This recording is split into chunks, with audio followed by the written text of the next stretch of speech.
మనోళ్ళందరూ చాలా మర్యాదగా మాట్లాడారు కానీ నాకు అంత మర్యాద లేదు రేవంత్ రెడ్డి అంటే.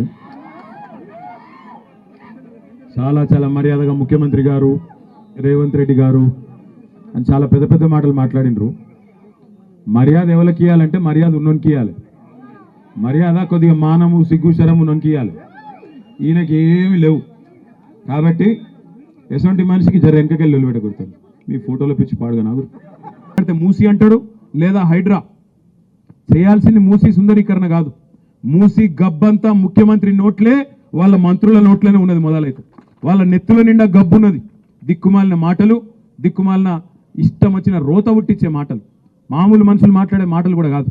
ఇడిసిపెట్టాం ముఖ్యమంత్రి, నీ గబ్బు మాటలకు, నీ మంత్రుల చెడ్డ మాటలకు చూస్తా ఊరుకున్నాం. చాలా రోజులు 4-5 ఏళ్ళు ఇష్టం వచ్చినట్టు పిచ్చోన్లే కొరినా ఊకున్నాం. కానీ అలా బాధ్యతలో ఉన్నావు. ఇక్కడ నుంచి వదిలిపెట్టాం.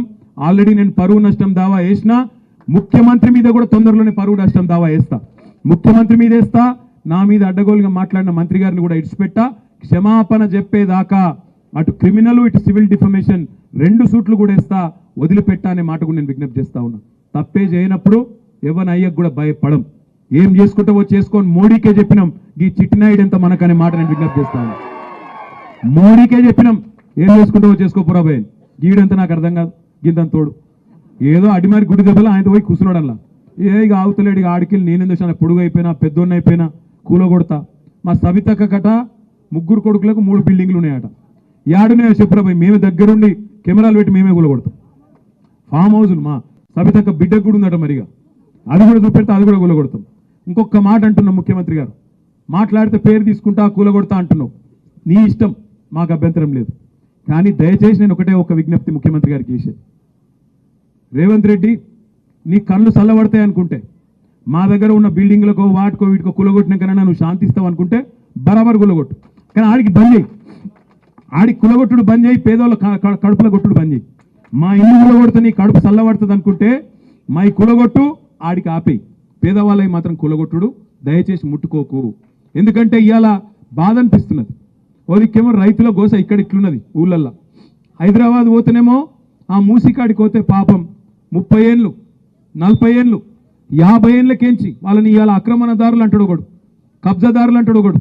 అరే నువ్వే ఇచ్చినావు కదా రాబోయ్, నువ్వే కాగితాలు ఇస్తువి, నువ్వే వాళ్ళకి రిజిస్ట్రేషన్ చేస్తువి, నువ్వే బిల్డింగ్ పర్మిషన్ ఇస్తువి, నువ్వే 40-50 ఏళ్ళకెళ్ళి వాళ్ళతోని గర్పట్టి కట్టించుకోబడుతుంది, 40-50 ఏళ్ళకెళ్ళి మున్సిపల్ నీళ్ల పన్ను కట్టించుకోబడుతుంది.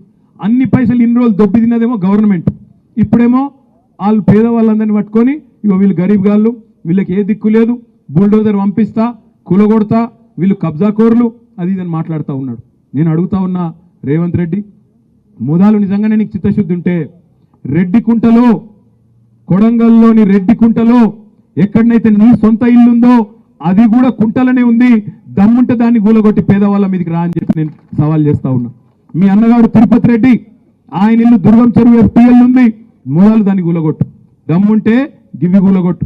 నీకు అంతా ఇంకా కడుపు మంట చల్లారకపోతే మాకేమన్నా ఉంటే మాయి కూడా గూలగొట్టు. కానీ పేదవాళ్ళ ఇళ్ళ మీదకి పోకు అనే మాట నేను ఆయనకు విజ్ఞప్తి చేస్తా ఉన్నా.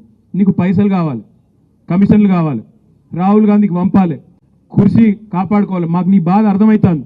నీకు అంతగానం పైసలు పిచ్చుంటే 4 కోట్ల మంది తెలంగాణ ప్రజలం చందాలు వేసుకుంటాం. గణేష్కు చందాలు వేసుకున్నట్టు చందాలేసి నీ మొఖాన కొడతాం. కానీ పేదవాళ్ళ కడుపు కొట్టుడు బంద్ చేయనమాట. చందాలు ఇయ్యరాయండి మీరు కందుకూరులో. 5-10 రూపాయలు ఎక్కువేం కాదు. రేవంత్ రెడ్డికి 5-10 రూపాయలు ఇచ్చి ఢిల్లీ వాళ్ళ కమిషన్లు పంపుకో, నీ కుర్చీ కాపాడుకో అని చెప్పి అవసరమైతే 4 కోట్ల మంది జోలే పట్టి చందాలు అడుక్కొని ఢిల్లీకి కప్పం కట్టాలి కదా మరి ముఖ్యమంత్రి పదవి కాపాడుకోవాలంటే. అందుకే ఈ పనులన్నీ చేస్తున్నాడు. నేను ఒకటే మీ అందరికి కూడా చేసే విజ్ఞప్తి, మనం గట్టిగా ఉన్న రోజులు రేవంత్ రెడ్డి ఏమనుకుంటుండంటే ప్రజలు పిచ్చోళ్ళు ఇలా అన్నీ మర్చిపోతారు, మొదటి సంవత్సరంలో ఇవాళ లొలి పెడతారు, మళ్ళీ ఆఖరి సంవత్సరంకి వచ్చే వరకు మళ్ళీ నేను పుల్లటి మాటలు చెప్తా, మర్చిపోతారు. ఆయనతో పోయినసారి తులం బంగారం అన్నా, ఈసారి మా ఆడపిల్లలందరినీ కలిసి ఆయన 10 తులాల బంగారం ఇస్తా అని చెప్తా, నమ్ముతారు.